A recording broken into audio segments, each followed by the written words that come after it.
The only reason that we have got away with this one is because we were divided.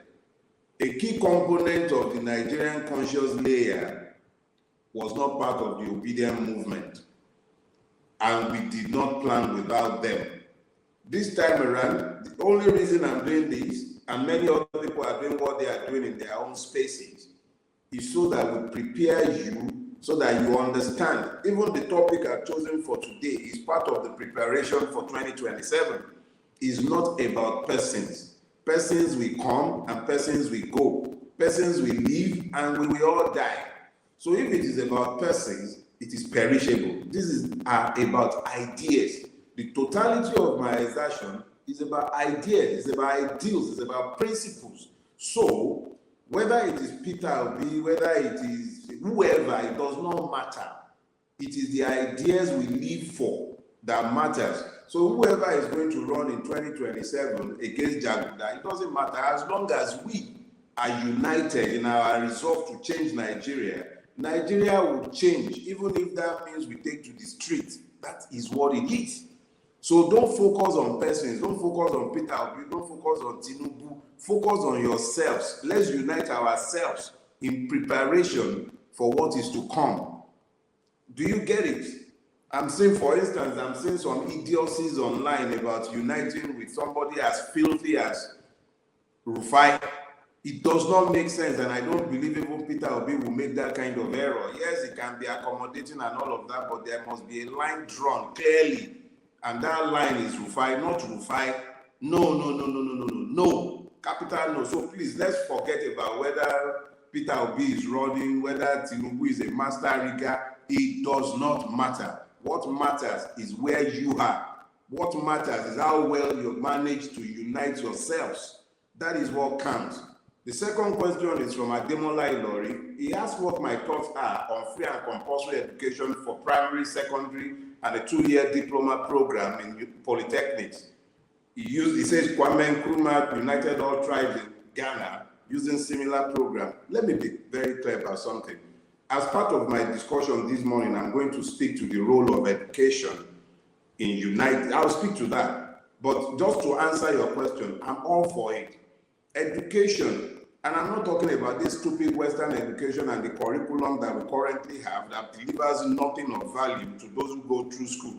You find people, a whole professor is rigging in a serial forger. So of what use is the person's education? We need actually to take another look at our education curriculum. It is clear that our education curriculum is not geared to deliver value to the Nigerian. If anything, can you imagine you go to school to go and learn the advantages of colonialism? What kind of education is that? So forget the current educational system, but I am all for educating Nigerians up to a minimum of secondary school level, free of charge to the students. That's what taxpayers' monies are meant for, not all these stupid, we are buying luxury cars for all kinds of stupid people. You're spending 100 billion subsidizing Hajj. That's the height of idiocy. So let's put that to one side. I'm all for that. The third question comes from another gentleman called Emmanuel Edozie. He asked a rather funny question. He says he's curious, but where is better idea? And when I read that question, the first thing that came to mind is one song. If you dare ask me, now who I go ask? If you come there ask me, now who I go ask? Now you want me to ask this question when you just ask me now. The last time I saw Better I Do, she was in France with Dakuda. Do you understand? But our brotherhood, sisterhood, Risky, is the one they are locking up for abusing Naira. Better I did not abuse Naira when she was busy. Please. So don't ask me about Better I Do. Your guess is as good as mine. Better I Do is having the fun of her life. Before you know it, she'll resume back in her office, or they might even promote her to a higher office. When the price of petrol was jacked up, after that, Braga came out and said subsidy is gone. It didn't go up only for the Ronu or the Bonus. It didn't go up only for the Igbos or the Fulanis or the Hausas. We all are beneficiaries or victims of that policy. The recent hike in electricity prices is going to affect everybody. So when you find justification and explanation for evil, always remember that we will all pay for it. So what ails one, ails all. Which brings me to another Yoruba proverb, and that one says that the inability of snakes to find common purpose is what turns them into victims. We are all victimized by our divisions. So which brings me to today's topic, Nigeria and the idiocy of ethno-religious bigotry. Now, what is bigotry? Most dictionaries will tell you that it is the obstinate or intolerant devotion to one's own opinions or prejudices. Let me say it again. Intolerance, devotion to one's own opinions and or prejudices. A lack of internal travels within Nigeria has led to a situation where Nigerians, flowing from its foundation based on ethnic nationalities, not citizenship, have evolved to the point where the average Nigerian, having no knowledge of his fellow Nigerian beyond his own narrow confines or ethnic nationality, has grown to be particularly parochial in his thinking, that he believes that the man that he does not know, whose culture and belief systems are different from his own, are his enemies. That is the way we've been programmed to think. But what has led me to pick this topic for today? It is the earpiece situation. Earpiece is my preferred local hairline because the man, Oyema, he strikes me as a man who is pretty serious about the business that he runs. He doesn't appear to, at least I don't know him personally, I've only seen him physically once. But he strikes me as a man who knows what he's doing. So I devoted myself to flying his airline. Yes, they're sometimes pretty late. If you are not taking the first flight, sometimes you might end up waiting hours. But of all things, Nigerian that flies in the sky has been my preferred airline. So I've been flying Airpeace for a while, but I've never flown them internationally outside of Africa because I'm not sure they've ever been given the privilege. But in recent times, as Naira has taken wings and began to crash, foreign airliners have been fleecing Nigerians like no man's business, and like a lot of Nigerians have been forced to go to Ghana to originate their trip from Ghana. Some have had to go to Cotonou. They've gone to different places to originate their flight because it's cheaper to fly from those destinations than to fly from Nigeria itself. That's how bad our situation has become. We've become the cash cow for foreign airliners. Nobody more, none more than British Airways and Virgin. They cut our throats on a daily basis. We're like the orphans who nobody cares for. Our government does not care for us, and we've become easy praise to everybody who will seek to take advantage of us. These have been going on for a while. And then Airpeace came with their slots to fly into England, London to be specific. And immediately, their operation to England was announced. The cost of flights into England began to come down. British Airways suddenly remembered that he has cheaper tickets. Virgin Atlantic brought down his own prices as well.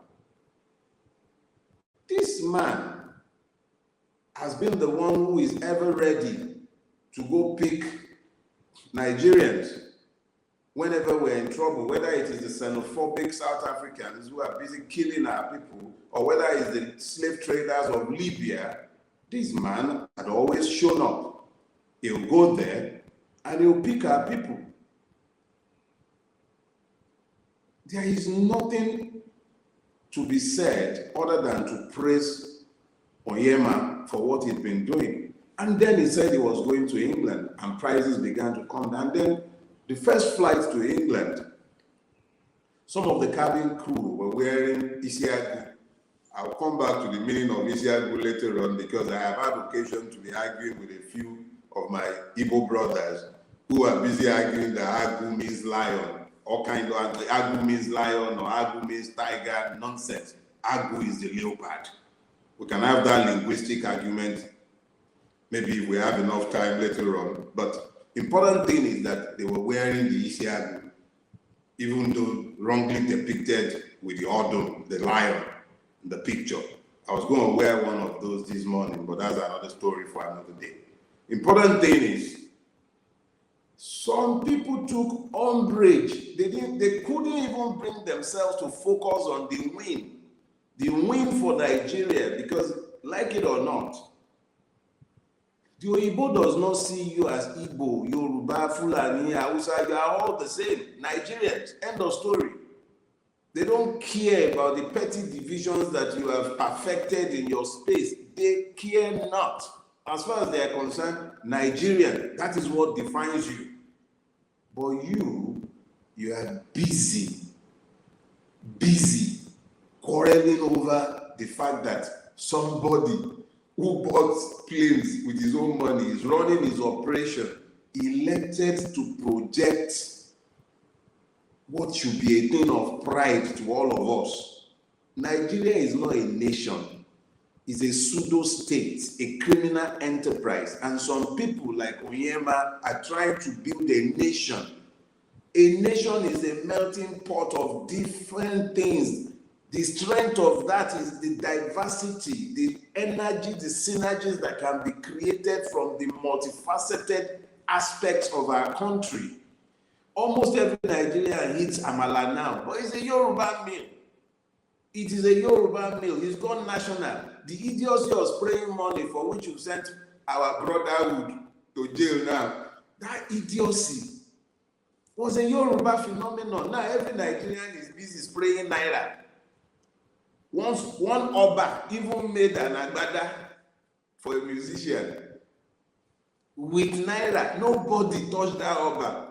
But the idiocy of Nigerians turning around because a man or a company clothed its employees in the prestigious Isiagu, it became a point from where you could begin to vibrate with bigotry, ethnic bigotry, the height of stupidity. So it got me thinking, and I decided I'm going to speak to this issue today. It's not the first time I'm speaking to it, but it's the first time I'm dealing with it in specific. So let us begin to examine this. Who gains from ethnic and religious bigotry? It is the beneficiaries of Nigeria. And those beneficiaries are not only Muslims or Christians or Fulani or Igbo or Yoruba or Hausa or Ijo or Kalabari. They are simply the ruiners of Nigeria. They are the beneficiaries of the idiocy that you have embraced. You hate a man simply because of his ethnicity. You dislike a man simply because he worships God in a manner that is different from yours. Has God told you that he has a religion? Has he? Did you meet him? Did he tell you that the Christian will go to hell and you, the Muslim, will come to paradise? Or did he tell you, Christian, that the Muslim is going to hell and you are the ones that will live with him? Has he told you that he loves the Igbo more than he loves the Yoruba, or that he loves the Fulani more than he loves the Igbo? But you will sit down in your own space and allow yourselves to be divided by ethno-religious differences. These are the synergies, these are the stuff that should create the synergy by which we should all bound together as one. But no, for you, it is the basis for division. The height of the promotion of ethnic and religious bigotry was the Muslim ticket, aptly called the Mumu ticket. It is for Mumus who have embraced bigotry that was created. Assuming but not conceding that it was right for Tinubu to have run, ignoring the fact that based on the inequitable arrangement that was brought forward to achieve equity, zoning system, it was the turn of Ndigbo based on the madness. I don't believe in zoning, let's be clear about that. I believe in equality, equity. But the equity of our situation in 2023 is that the people who have been excluded, systematically and deliberately excluded, should have been the ones allowed to the free run, just as the Yorubas were allowed the free run in 1999. Assuming that you continue to insist that no, it had to be Tinubu, why was it so difficult to find a Christian in the north to balance the ticket?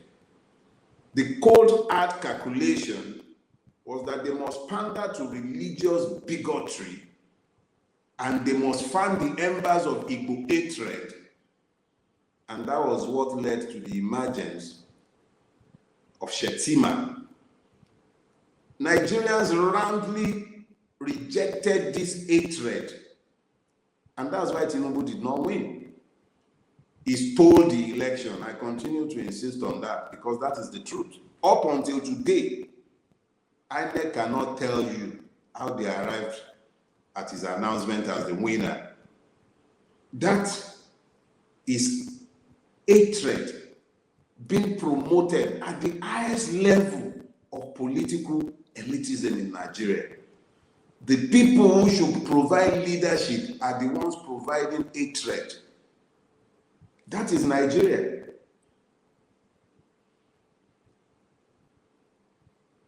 But I have spoken to religion before, and it is important that we speak to it again and how it promotes bigotry. Religion comes from the Latin root religare. When you examine the etymology, you find that it means to bind. If you go into some dictionaries that have illustrations, you find the picture of a bird with his wings, with which it's supposed to fly, bound with strings, so that it is restricted in its capacity to fly. When you break this down, what it's telling you is simple. It is the imagination of man, the seat of his intelligence, that religion is designed to bind. If you can bind a man's mind and his capacity to imagine, his capacity to think, his ability to create, is destroyed. So the purpose of religion is to control your mind and stop you from using your mind beyond the acceptable pathways of those who are the promoters of the religion itself. Religion must never be confused with spirituality. The African is spiritual in his perception. He understands that there is the Godhead and he follows the Godhead and he worships God in everything around him. And it affects his relationship with every creation in creation.